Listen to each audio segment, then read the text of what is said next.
Crikey. Okay. Hello everybody. Welcome back to Pathfinder. Sorry for the delays between episodes. Yeah. You all know what's going on. Still doesn't make me feel any better about not being here to hang out with you guys, but we all gotta do what we can do, right? Okay, so what were we actually doing? Visiting the Oh, we've done this, okay. We were doing the companion quests, right, okay. Visit Villadus Mansion. That's why we have Greybor in the party to begin with, right? It's in the upper city. It's called House of Wicked Knowledge. Do we have it on the map? Out of curiosity. House of Wicked Knowledge.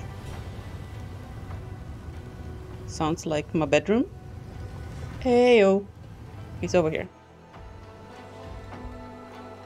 Portal down. Yep, let's go over there. Have a look-see, see what this is all about.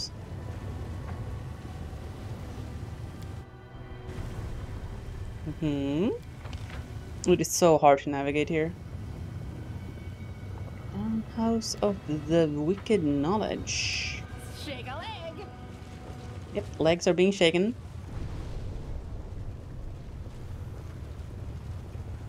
Oh, right, we have this boyo with us. Haven't we been here? Oh no, we just passed on by. Okay. This way. The lock is familiar. These locks are used by monster traders from Catapage who want to ensure their most powerful beasts stay in their cages. It can't be forced, but one delicate twist of a knife and done. And sip.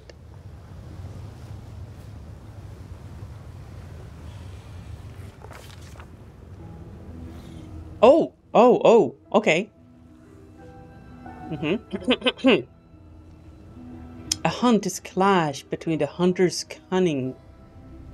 A hunt is a clash between a hunter's cunning and the shrewdness of the prey. When the prey expects a trap, the hunter's acumen is put to the test in trying to subvert such expectations. Villadus has proven he understands this fundamental principle. The commander bursts through the front door and freezes.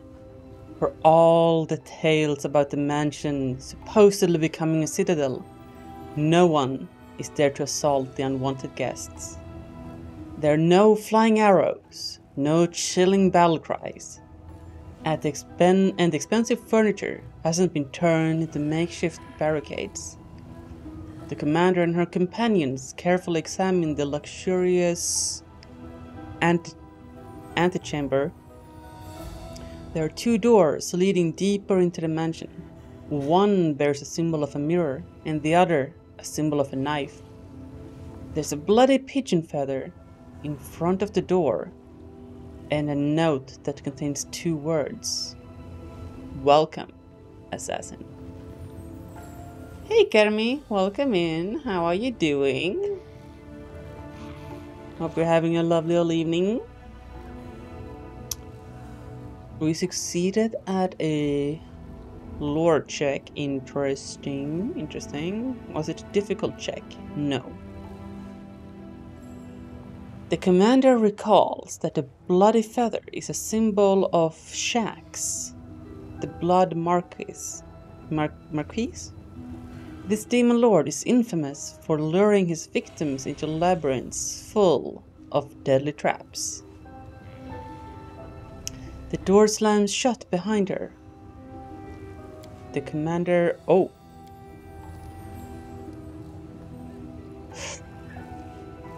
Ooh. Okay, we've got to make a choice here. We can nope out of here. Look. What is that saying? Mom didn't raise no quitter. So I think number one is out. So we have two symbols, two doors, with different mirrors. Mirrors, different symbols. There we go, words. So we have the mirror symbol, and one with the symbol of a knife. There's bloody pigeon feather in front of the doors. Is it in front of a specific door or just in the middle of them? Stabby, stabby. You're thinking the knife, Kermy? Yeah, me too. So if we're talking about, like, the feather, what does that symbolize? It's a symbol of blood marquis. So there's also a bloody pigeon feather. This demon lord is infamous for luring his victims into labyrinths full of deadly traps. So the knife is something an assassin uses.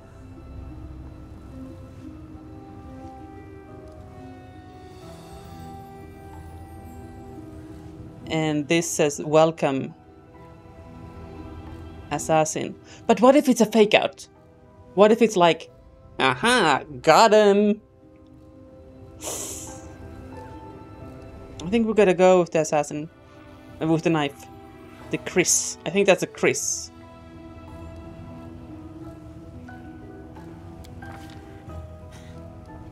They say that pets reflect the character and disposition of their owners.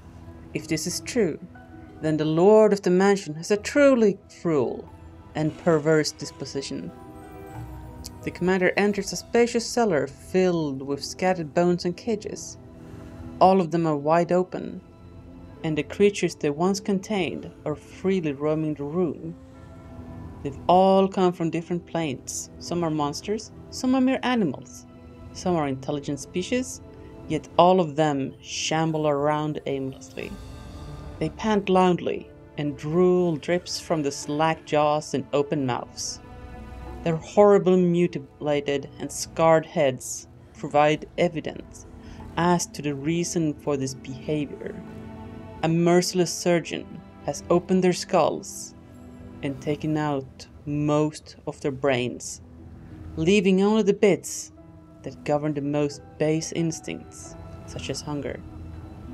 And these creatures are very hungry indeed. Uh-oh. Go full Finnish stabby mode? Uh-oh. Perkele, jag kommer med kniven.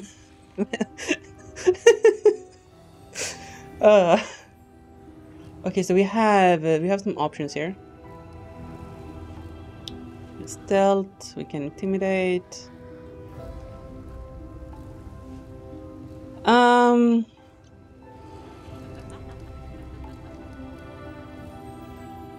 Do we scare away the monsters? If we distract them, I feel like we're risking that. Like, if we distract or just sneak past, I feel like we risk them hitting us in the bum. Like, hitting us in the bum wrestle on the way out, right? So what if we just scare them away? Or just kill them? Now let's do the scare tactic. Okay? The commander bursts out of the shadows with a spectacular leap and lands in the center of the room, where she draws her weapon and quickly puts several of the closest monsters out of their misery. She produces such a wild and bloodthirsty howl that even these mindless wretches are shaken to their core. Squealing pathetically, they hurry back into the cages, huddling in fear. The way is now free. 3 doors lead from this dark cellar, and its oppressive stink of blood and decay.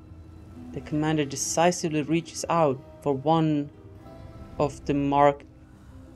one marked with the symbol of.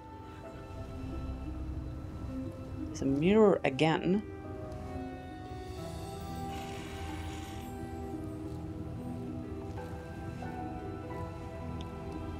Ooh. Pair of scales. That's got nothing to do with anything, right?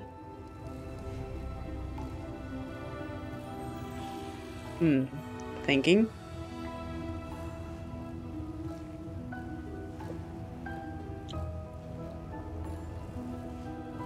Tooth-filled maw of if we think of this as like a, I don't know, a crocodile or something, or something vile, that could be the stink of blood and decay coming from the maw.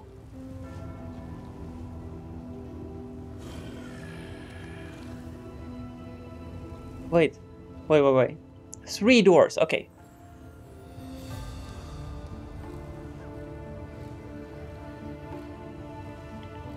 So this, 3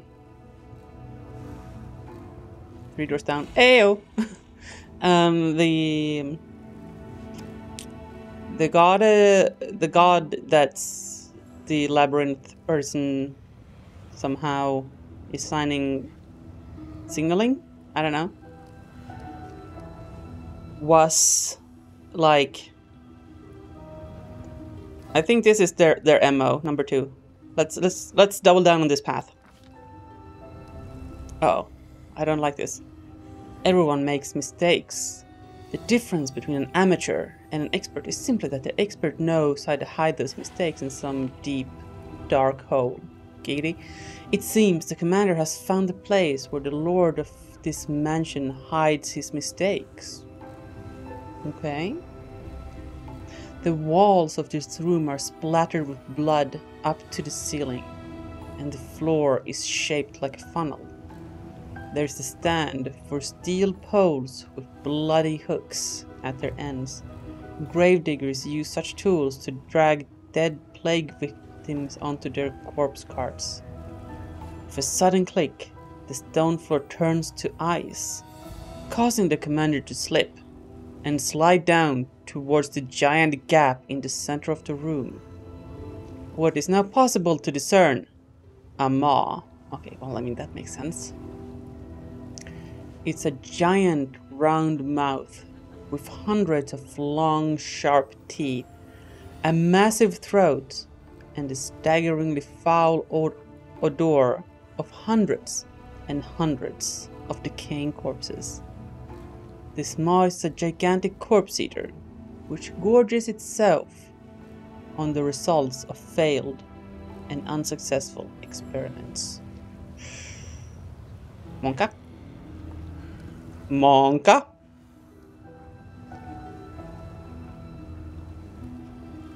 This is a hoot, you're not wrong.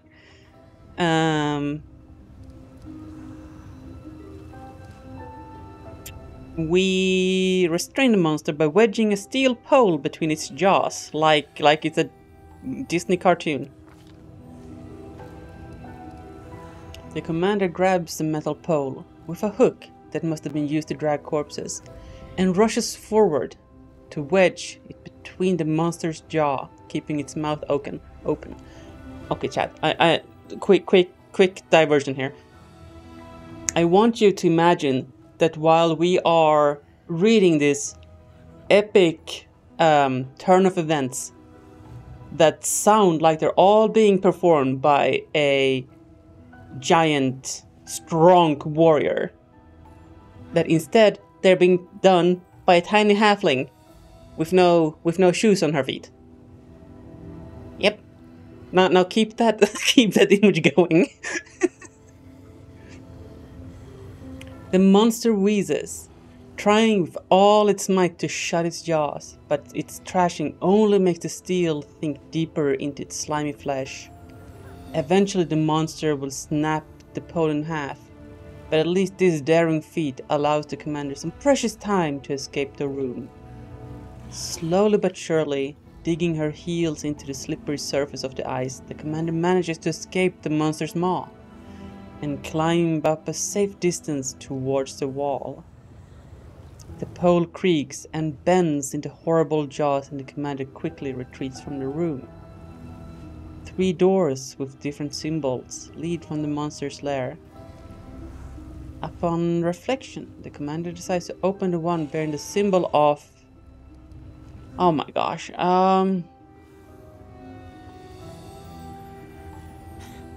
You had that thought when the bit about the horrifying blood-curdling scream happened, then you glanced at to the left of the screen to see the image of the commander. Yeah. Look, we punch above our weight class, okay? Okay. I mean, boiling cauldron looks fun. It's late o'clock already. Hey, jelly friend, you're late! How are you doing, buddy? Welcome in. A full moon, a pair of scales, a boiling cauldron.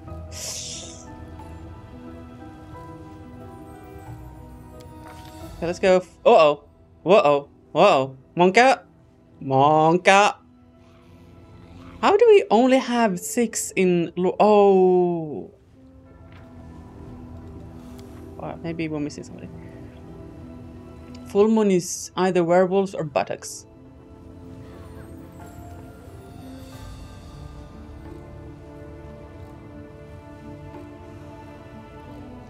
Nice. God damn it, scared me.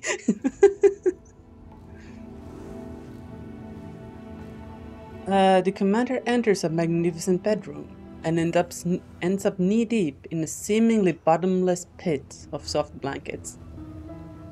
Fuzzy rugs, plump feather beds, and other covers of all sorts and shapes. How nice! This is cozy. Can we stay here? This is so much better than the room trying to eat us.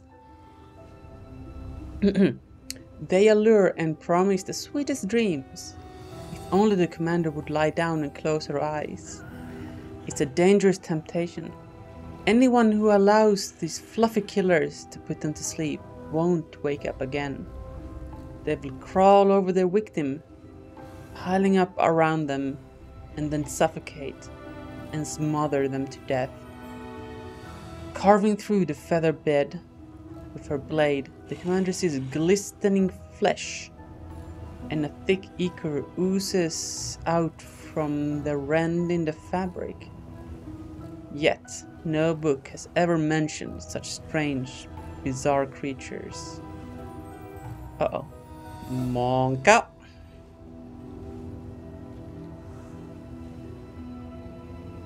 You're going to use lore to stand in for knowledge more often?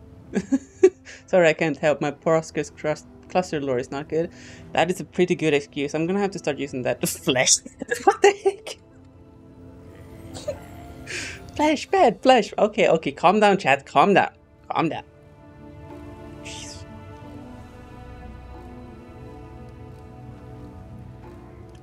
Okay, we can carve a path. We can set a fire. You can find and destroy the leader. Oh, yeah. How about no on that one? Let's carve a path. Sorry, chat, I can't do this with a straight face. You know, of course we're gonna start a fire. What did you think? The lamp that the commander has torn from the wall explodes, and burning droops of oil rain down on the rugs, setting them alight in seconds. Soon, the entire bedroom is aflame. Rugs and blankets writhe in agony like living creatures. They crack and burst open, spewing hot blood. The sickly sweet smell of charred meat fills the room. Delicious. Meat is back on the menu, boys. Trapped in the terrible fire, the commander keeps her nerve and discovers a route to safety while avoiding the scorching flames. 3 doors with different symbols lead from the master bedroom. The commander decides she would rather take her chances behind the one with a blazing fire? Arson but cozy but also gross. Yeah. Dinner and a show in the same room, that's exactly. Okay, chat. Of course we're going with fire, right? There's no way we're not going with fire? Fire.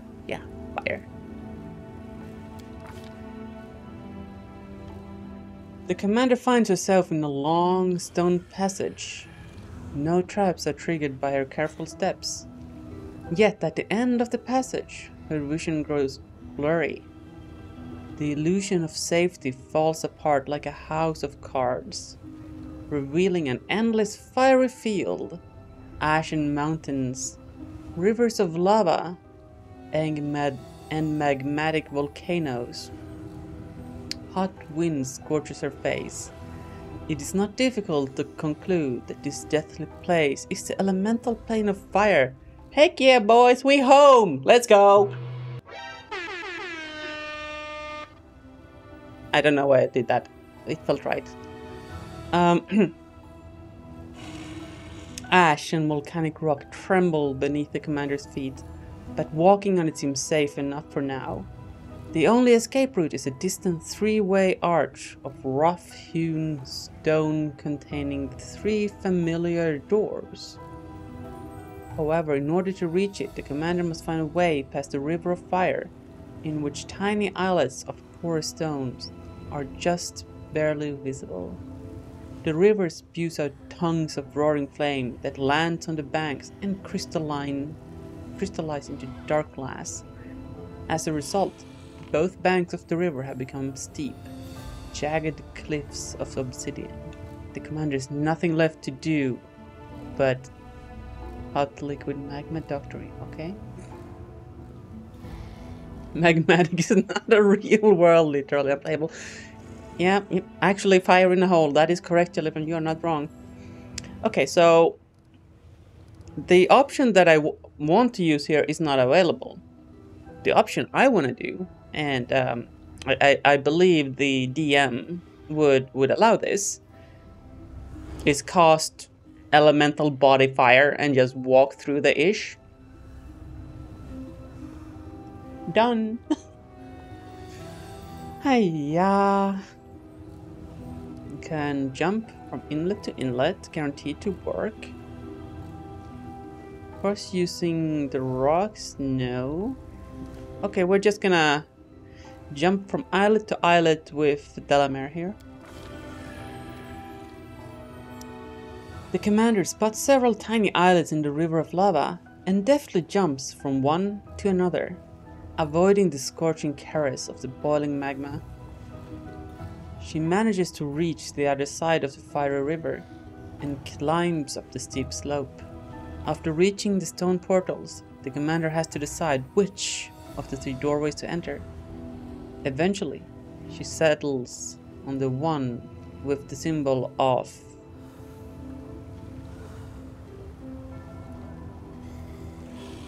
hold up.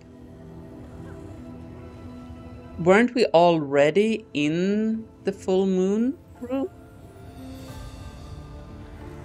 Strictly speaking, better than solid magma, true, although solid magma doesn't exist.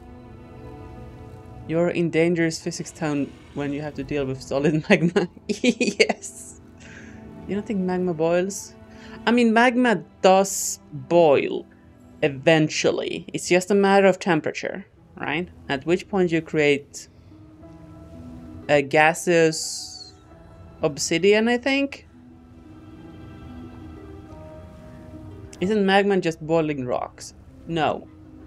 I mean, magma is liquid rock.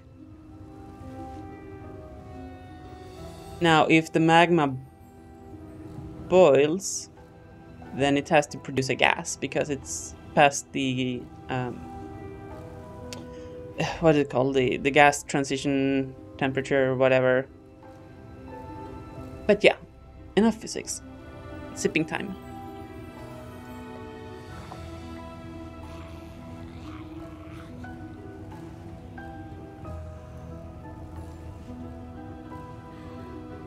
Okay. So, knowing that this is a maze, if we go into the full moon room,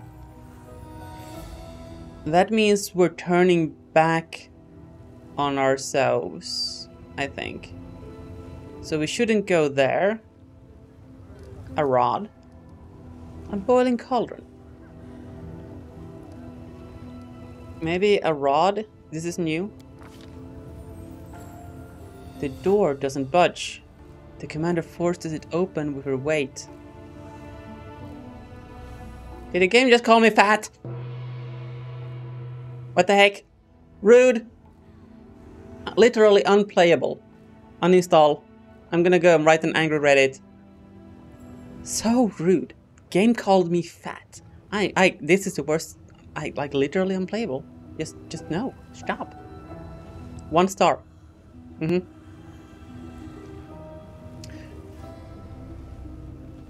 She enters the same hall where this dangerous expedition first began. The cozy, comfortable setting in no way hints at the nightmares that awaited the commander inside the mansion. The door outside is wide open, and through the doorway, dark figures can be seen clutching weapons. All of this was nothing but a warm-up. I mean, you're not wrong. The fiery room was definitely a warm-up. We're kind of warm right now. The final, decisive battle is still to come. The commander prepares for a fight as she steps outside the accursed mansion. But stupid AI things don't tell me what's the boiling point of magma. I mean, I guess it depends on what type of rock was used and, you know, I don't know. The mixture of elements and... Ah, Villadus. The leader of this gang of demons is grotesquely disfigured, even by the standards of the Abyss. A disproportionately large and bloated head rests on a tiny, disformed body, covered in bumps and furrows, like a shriveled walnut. So he's basically a chibi demon. Oh, dude, do we have any artists in here? Can we have, like, some art of a chibi demon commander? That would be so amazing. Okay.